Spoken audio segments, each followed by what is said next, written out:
Hola mi gente, muy buenas y bienvenidos una vez más a este podcast del libro titulado Palabra Hechizada, Mitos y Leyendas del Tolima, Antología de Cuentos Ilustrados. Hoy en este episodio vamos a hablar sobre La Partera de la Profunda, autora Camila Torres, ilustradora Paola Oliveros. Tenía esa noche para descubrir cómo la bruja había armado el maleficio, una corta noche para evitar que usurpara la vida de Angélica, su única hija. Angélica la repudiaba, nunca quiso que conociera a sus nietos, pero era la única familia que le quedaba, el único motivo que tenía para luchar por algo.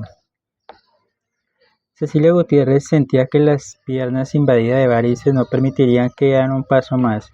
Ya había encontrado el entierro debajo de la casa de su hija e incluso lo amarró con los cabellos de una monja muerta.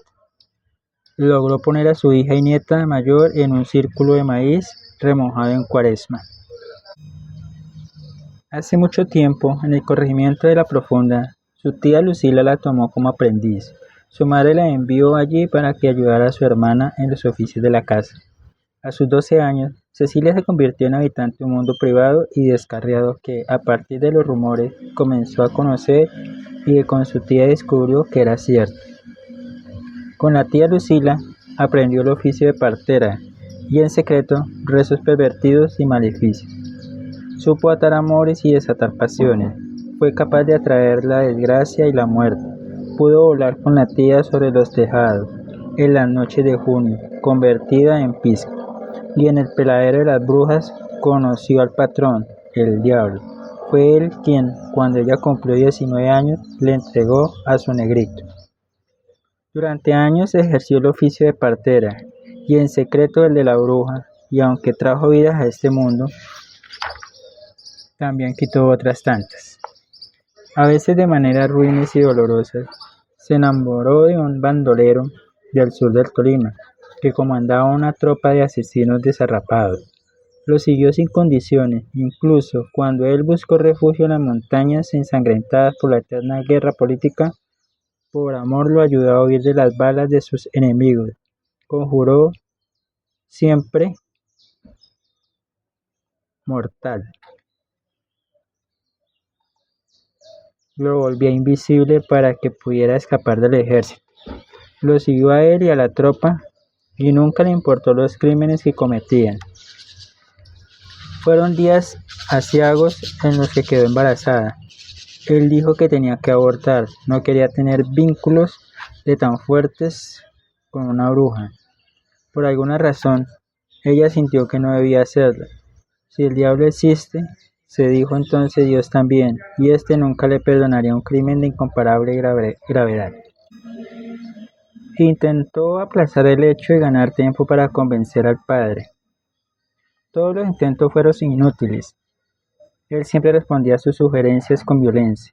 Cecilia tuvo que escoger entre el amor de su vida y la criatura que crecía en su vientre. Una noche se escurrió a su cama y lo acuchilló. Debió huir a través de las montañas, la llanura, las ciénagas, alimentándose de frutos, hongos y alimañas, siempre perseguida por los forajidos que querían venganza. Al fin llegó a Chaparral y encontró la protección de un cura que vio en sus ojos el deseo de redención.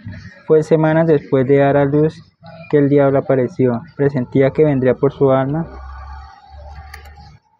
o por la de su hija recién nacida. Cecilia lo enfrentó. Él solo sonrió y le advirtió: Lucila, te lo debo de haber enseñado. La brujería se devuelve. Todo el mal que hagas se te devolverá algún día, a ti o a tus descendientes. Te dejaré ir solo para que aprendas esa lección. Eres bruja para toda la vida. Con los años se integró al pueblo. Los hombres que alguna vez la persiguieron fueron asesinados con el pasar del tiempo. Se estableció en un pequeño rancho en los arrabales. En el solar cultivaba plantas curativas, se dedicaba a vender remedios naturales y a ejercer el oficio de partera. Nunca intentó prosperar, y menos sirviéndose de perversas artimañas. Sabía que esa era la manera de obtener la redención. Quiso criar a su hija Angélica a partir de fuertes principios de humildad y caridad, pero la sangre del padre hervía en ella. Cecilia lo sentía. su hija tomaría un camino indebido. Convencida de que obraba correctamente, decidió ser más estricta. Aún así, para su sorpresa, lo único que logró fue aumentar la rebeldía de la niña. Sucedió que la hija se fugó con un bribón, aunque la partera sabía cómo hacerla volver y alejar al hombre de su vida para siempre. No lo hizo. Dejó que la vida misma la instruyera. Tampoco intentó hacer nada cuando se enteró de los malos tratos a los que aquel sujeto la sometía. Su hija había tomado la decisión de llevar esa clase de vida. Si quería cambiarla, debería hacerlo por sí misma. Al poco tiempo Angélica enviudó. El marido había conseguido muchos enemigos sola y con dos pequeños niños. Cecilia esperaba que su hija la llamara, pero no pasó.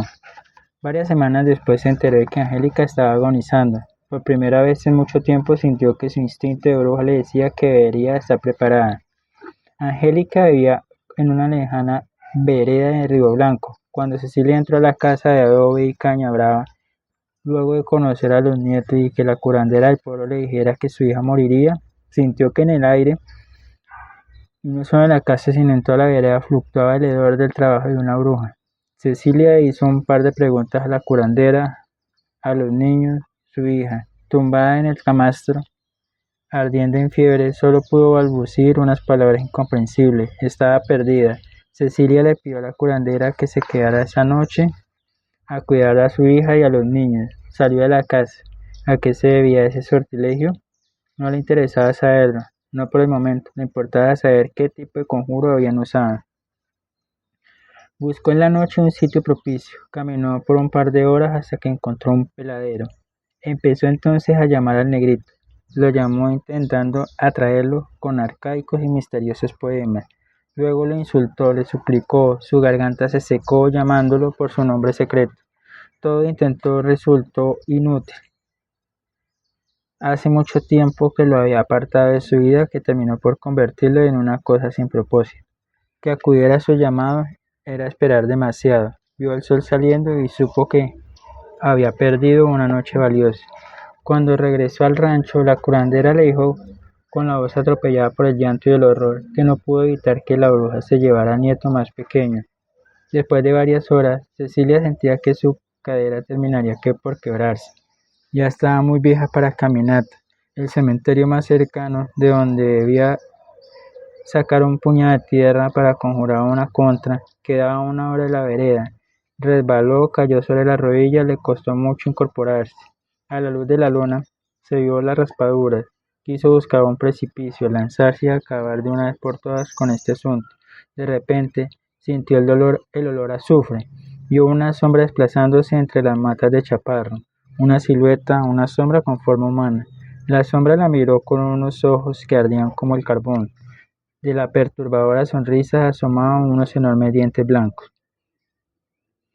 El negrito iba delante de Cecilia, que se quedaba un poco rezagada. Intentaba esquivar obstáculos que le quitarían más tiempo, evitando que su dueña tropezara y se lastimara más.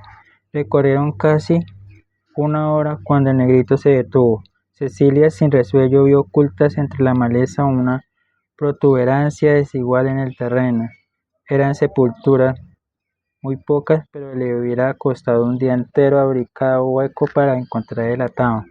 Pero una buena bruja sabe cómo hallar un entierro sin escarbar el suelo. Desamarró uno de los azabaches que llevaba en la muñeca y sosteniéndolo con los dedos empezó a pronunciar blasfemias y rezos.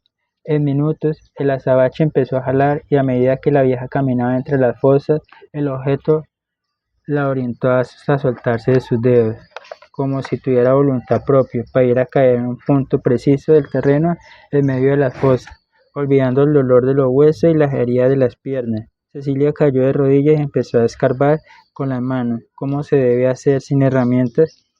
El negrito apenas observaba, pues a los seres como él se les tiene prohibido profanar tumbas. Cecilia cavó durante casi una hora, sintiendo por momentos desfallecer. Removió con cuidado la tierra y huesos hasta encontrar el ataúd. Sentía pánico. Pronto empezarían a cantar los gallos. Desenvolvió el paquete removiendo varias capas roídas de tela. Halló una caja de cartón para empacar zapatos de primera comunión. Tenía miedo de abrirla. Si había algo vivo en el ataúd, podría escapar o atacarla. Si era el feto robado a una primeriza, podía empezar a llorar y avisar a la otra bruja. La caja se removió y escuchó un croar. Supo de inmediato que necesitaba. Le ordenó al negrito volar a su casa en Chaparral. Debería traer los ingredientes que necesitaba para desatar este trabajo. Recién habían salido los primeros rayos del sol cuando Cecilia llegó al caserío. Empezó a caminar rápido por la calle principal. Pasó por delante de la casa de su hija. La curandera, parada bajo el umbral, la llamaba. Había ocurrido un milagro.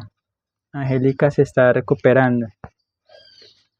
Cecilia ya lo sabía. Su hija vomitó la inmundicia que le habían metido en el cuerpo. La curandera lloraba de alegría, agradeciendo a los ángeles y santos. Pero de repente la anciana cayó y se horrorizó cuando vio la sombra siniestra que iba detrás de Cecilia. Cecilia volteó la cabeza y vio a su negrito una cuadra atrás, con la eterna sonrisa blanquecina y señalando con su brazo hacia un callejón. La vieja aguzó el oído y escuchó el llanto de un niño, el llanto de su nieto. La conmoción de la curandera, los gritos de dolor de una mujer joven, desconocida, y el llanto del niño despertaban a los habitantes del caserío. Llegaron al sitio de donde provenía el alboroto y vieron a Cecilia abrazando al hijo menor de Angélica, a la curandera sumida en una crisis de nervios y por último y más llamativo aún, tumbada en el suelo, a la desconocida totalmente desnuda, retorciéndose de dolor, con el vientre hinchado y palpitante.